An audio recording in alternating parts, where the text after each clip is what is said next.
I also just imagine, you know, as you see the ads for the military, and this is not to knock the courting of the military, you need soldiers, of course, but the idea that we can have, you know, soldiers who, these handsome young guys who are climbing sandstone mountains and then turning into sort of superhero forces with, you know, marine-like shields and uniforms on is legal, and yet a vision like this would never be legal to put on television, would never be accepted by a major network. So hold that in mind as you sit in this church at this particular time.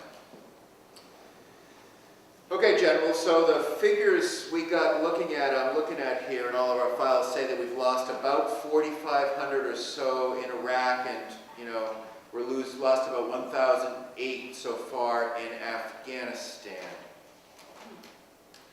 Right, well, we've been in the war for nearly 7 years, and we've lost about 4,379 soldiers. Let's see, when we run those numbers in Iraq, that means that for most of the last decade, roughly 2.5 times a day, give or take an hour or so, one more soldier, one more American family, one more best friend will be in a way sacrificed to our efforts. That's one about every 10 hours, actually. If each state were to have supplied an equal number of soldiers, then each state would every 20 days have made a sacrificial offering to the war. Look at these figures, though.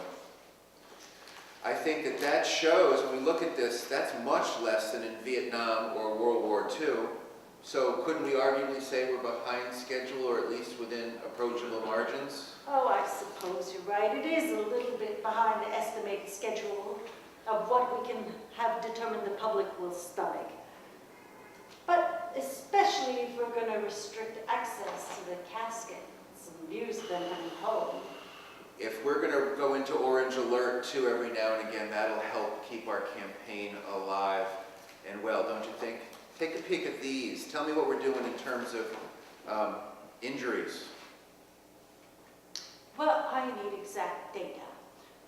But if the estimations of these right here keep up with the current rate of injured to fatalities of about 9 to each death, that means by decade's end about 35,000 people will be injured.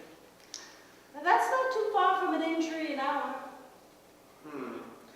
That's stealing my line, but good statistic. Some more serious, of course, in injuries than others, right? That's right, but remember, the injuries in this war are generally worse than the rest. More of our troops survived than before, and I'll be happy to give you the next one. No, I'll take that, thanks. 30,000+ have been injured so far on average. Let's see, where are we in our estimations, General, on that? Well, let's see.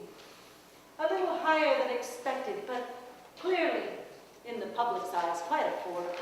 Okay, well, let's sift through some more of this data. When we figure in the cost of the medical care for these soldiers, the more and more of them coming home and living, wow, taxpayers not only minus the suffering of our good soldiers and young men and women now, I don't think the nation sees what it has coming. Well, clearly we're going to have to cut some benefits somewhere. I suppose we could try that. I'm also trying to run some numbers of what our lost credibility is because of this war, and particularly the Democrats' eyes. Well, good luck. I mean, let me rephrase that. Don't bother. But take a look at this.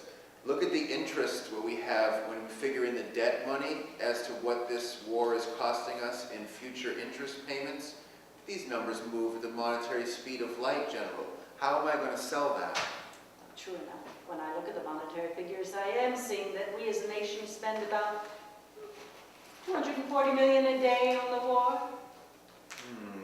That's a little less now that we're winding down in Iraq, and we haven't quite spent that yet in Iraq. But over most of the last 6 years, General, my figures show that we've spent $10 million an hour on this latest conflict.